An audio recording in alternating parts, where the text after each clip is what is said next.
she says, every day, she says, every day, she says, I'm killing, I'm killing, I'm killing, I'm killing them every day, she says, every day, she says, every day, she says, I'm killing, I'm killing, I'm killing, I'm killing them every day, she says, every day, she says, every day, she says, I'm killing, I'm killing, I'm killing, I'm killing them every day, these cats wanna step. Oh. Long meeting.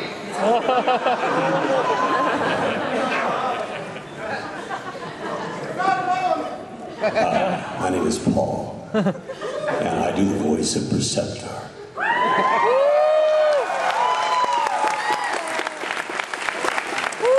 felt that in my feet. That was hot. That's my natural voice. Oh, Campbell. I also do Colonel Campbell in Metal Gear. And I also do Grandpa Max in Ben 10. I also do No Zone in a cartoon series that was a long time ago called The Toxic Crusader. I love that one because it was so insane. It was insane. It was nuts. I remember that show. You do? I do. Oh, oh my God! You're that old? Not again, Scott. Not again. Sign one hairy man. They never let you. Yeah, right? If I remember correctly, I think I did one that sounded vaguely like this.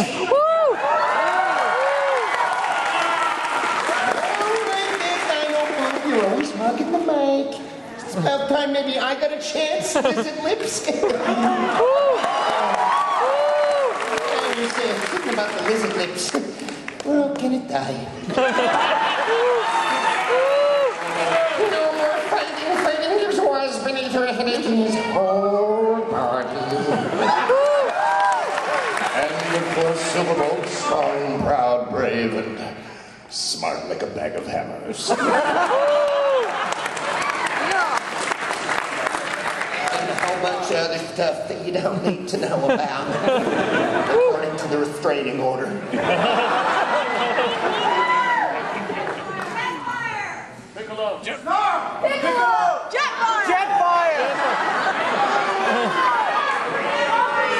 None of that matters. I was Grumpy Bear on Care Bear.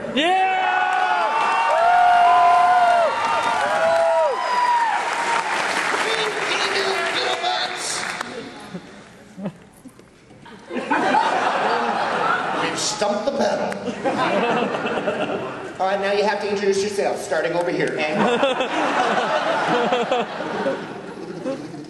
Does anyone have any questions?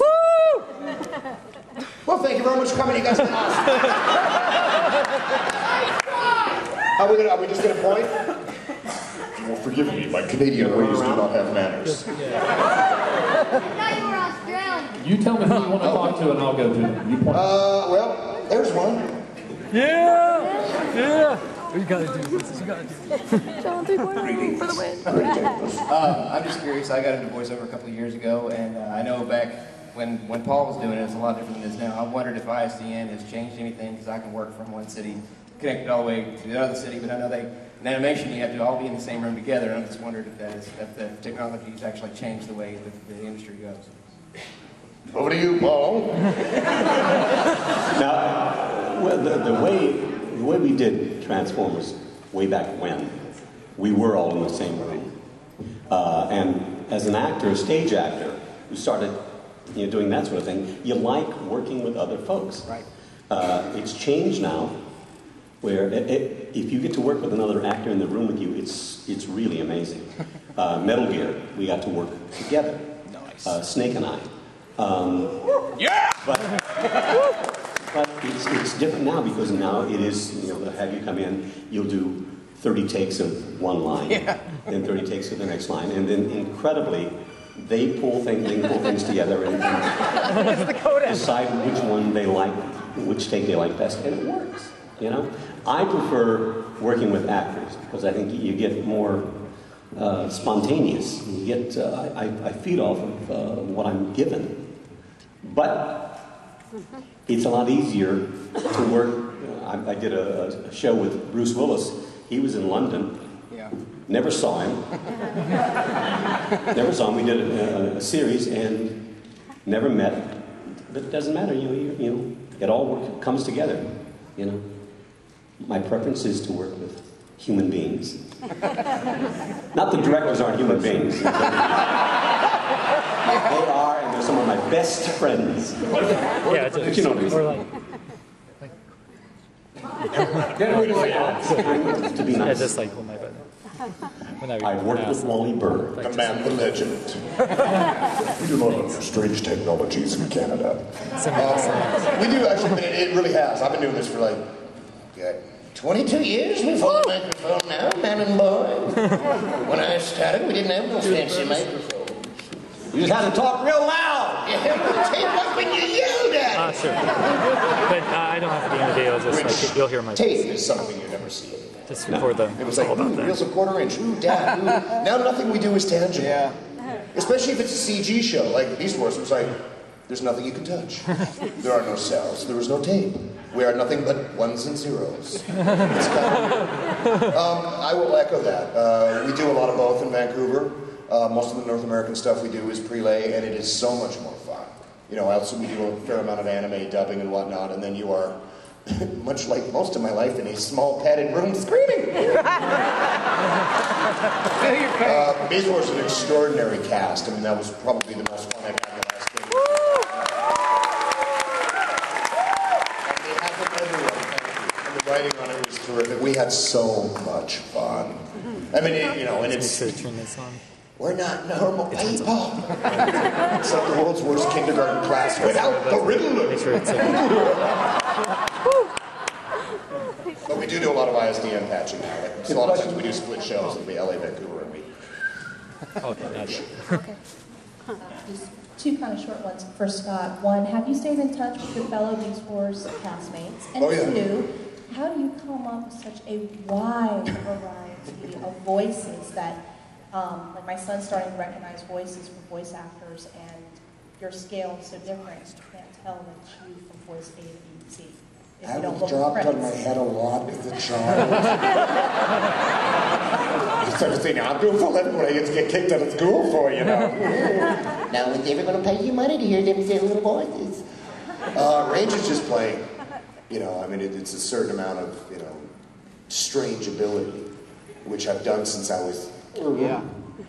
It's the result of being an incredibly introverted, shy child and creating my own universe. Everything was shiny and made of rainbow-winged Pegasus unicorns. As far as, I mean, we do a lot, you know, a reasonable amount of work in Vancouver, and the pool there is not huge. There's new people coming in and going out all the time, but there's a lot of people that I've been working with for, you know, over those 20 years. A lot of those people were Beast Wars cast. So we work together a lot on a lot of different projects that come and go. You know, we've done a lot of forgettable stuff over the years. And we all live in a big shiny house down by the meadow. Yeah. We'll get you back there. Okay, one each for Paul and Scott. First, Paul. If you could work with any voice actor who has ever lived besides Mel Blanc, who would you choose? Oh, Scott, of course.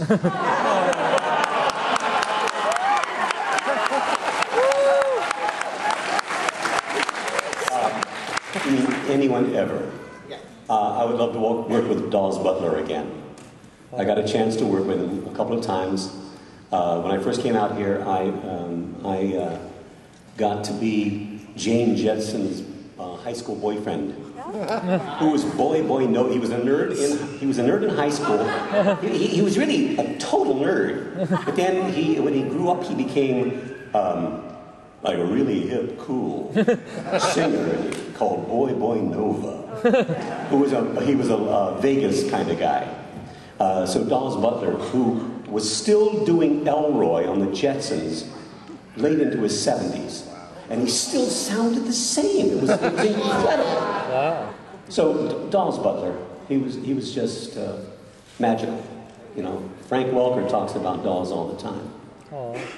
This guy he and Mel Blanc were it as far as I was concerned.